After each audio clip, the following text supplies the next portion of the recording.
David had always dreamed of running a marathon. Ever since he was a child, he admired the runners who pushed through exhaustion, sweat pouring down their faces, determination in their eyes. He would sit by the TV, watching the Boston Marathon, imagining himself crossing the finish line with his arms raised in victory. But life had other plans. At 16, a car accident shattered his right leg. The doctors did their best, but they told him running long distances might never be possible again. "Your leg won't have the strength," they said. "It's best to focus on other dreams." For years, he believed them. He let go of his dream, burying it under excuses. He convinced himself that he was fine without it. That was until he turned 30. One evening, while flipping through an old photo album, he found a picture of himself as a kid, standing at the starting line of his school's track race. His younger self had been so full of excitement, so ready to take on the world. That night, he made a decision: I will run again.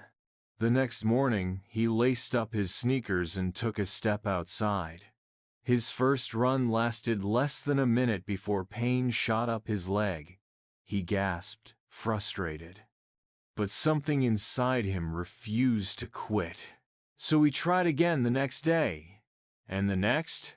At first he could barely manage a block, but he kept at it. Each morning he ran a little farther. He ignored the voices in his head that said he wasn't built for this anymore.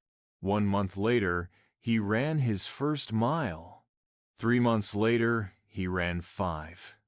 A year later, David stood at the starting line of his first marathon. The same boy who had once sat watching others chase their dreams was now chasing his own. The race was brutal. At mile 15, his leg throbbed with pain. At mile 20, his muscles burned, screaming at him to stop.